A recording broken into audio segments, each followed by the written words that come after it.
All right, today we are diving into one of the world's oldest, most profound, and, let's be honest, beautifully complex spiritual traditions out there: Hinduism. This is a faith that has shaped the lives of over 1 billion people for a very, very long time.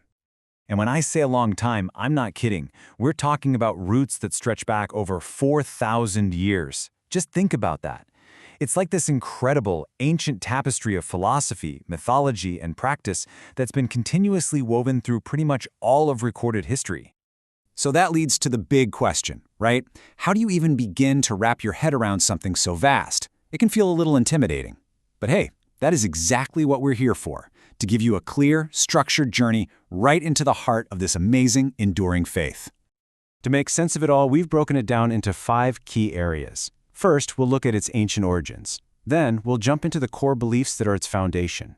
After that, we'll explore the vibrant universe of deities, check out the different ways to connect with the divine, and finally, look at the incredible diversity within the tradition itself. You ready? Let's dive in. First up, the history. You really can't appreciate Hinduism without understanding just how deep its roots go. We're talking about tracing it back to some of the earliest chapters of human civilization.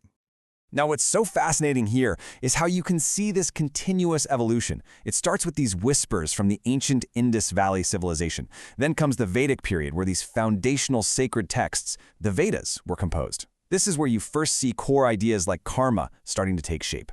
And that was followed by the epic period, which gave us these absolutely timeless stories like the Ramayana and the Mahabharata, these incredible tales of gods and heroes that people still cherish today. Okay, so all of that history gave rise to a really rich philosophical system. And at its very heart, you'll find 4 interconnected beliefs that really form the foundation of the entire Hindu worldview. So let's break this down. The best way to think about it is this. Brahman is like the vast eternal ocean. It's the ultimate reality of everything. And your individual soul, your Atman, is like a single drop of that very same ocean. There's this beautiful Sanskrit phrase for it, tattvam asi, which means that thou art. The idea is you're not separate from the ultimate reality, you are that reality. And your journey through reincarnation, that cycle of rebirth, is all guided by karma, the universal law of action and consequence.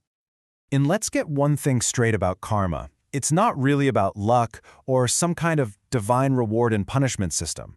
It's much more like a fundamental impersonal principle of the cosmos, kind of like gravity. It basically says that every single action, every thought, every word creates a ripple effect that shapes not only your present life, but also your future ones. All right, let's talk about the gods and goddesses. Now, from the outside, it might seem like there are just countless deities in Hinduism. But for many followers, they're actually seen as different manifestations or different aspects of that one single, ultimate reality we just talked about, Brahman. Right at the center of this pantheon is this powerful trinity that represents the whole cosmic cycle. You've got Brahma, the creator, who brings the universe into being. Then there's Vishnu, the preserver, whose job is to maintain cosmic balance and harmony. And finally, you have Shiva, the destroyer. But destroyer here isn't a bad thing. His role is to dissolve the universe to pave the way for its recreation. See, it so brilliantly illustrates that cyclical nature of existence in Hindu thought. Nothing is ever really gone, it just transforms. And of course, it doesn't stop with that trinity. There are so many other revered deities, and each one embodies specific qualities. For instance, there's Ganesha, the super popular elephant-headed god who's known as the remover of obstacles, and Durga, the fierce goddess who represents strength and protection. So, you've got these beliefs, these deities, but how does a person actually practice Hinduism day to day?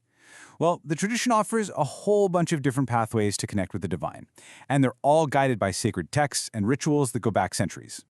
Let's just look at a few common examples. There's puja, which is a kind of ritual worship with offerings to deities, something many people do every day. Then you have yoga, which I'm sure you've heard of. It's become a global practice for uniting body, mind, and spirit. Mantras are sacred sounds that are chanted for spiritual focus. And homa involves these really powerful, purifying fire ceremonies.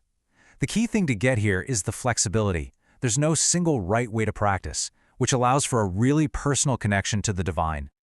Guiding all these practices are some incredibly profound sacred texts, and one of the most revered is the Bhagavad Gita. It's essentially this philosophical dialogue that just dives deep into the concept of dharma, which is all about one's personal duty and righteous path in life, and it explores all the different ways you can achieve spiritual liberation. And that brings us to our final and maybe most important section. It's so vital to understand that Hinduism isn't some single, rigid, monolithic institution. It's way more like a big family of diverse traditions that all share a common philosophical DNA, but express it in their own unique ways. So this chart here gives you a sense of 4 of the major branches. Now remember, this is just a conceptual representation, not a demographic one. Each branch tends to focus on a different supreme deity. So you have Vaishnavism, focused on Vishnu, Shaivism, focused on Shiva, and Shaktism, which is all about the divine feminine, or Shakti. The Smarta tradition is a bit different. It embraces the worship of 5 main deities as different forms of that same ultimate reality. So each of these paths emphasizes a totally different aspect of the divine, yet they all coexist perfectly under the huge umbrella of Hindu thought. This idea of unity and diversity is really a defining feature. It celebrates the fact that there are many, many paths you can take to reach the same ultimate truth. And that right there is the main takeaway. From its ancient, mysterious roots in the Indus Valley all the way to its status as a major global faith today, Hinduism has proven to be this remarkably resilient and adaptive tradition. It is a living, breathing faith that is still evolving after more than 4,000 years. So, I'll leave you with this to chew on. What does it really mean for a tradition to be so ancient that its origins are almost lost to time, yet so dynamic that it feels eternally new and relevant to every single generation that embraces it?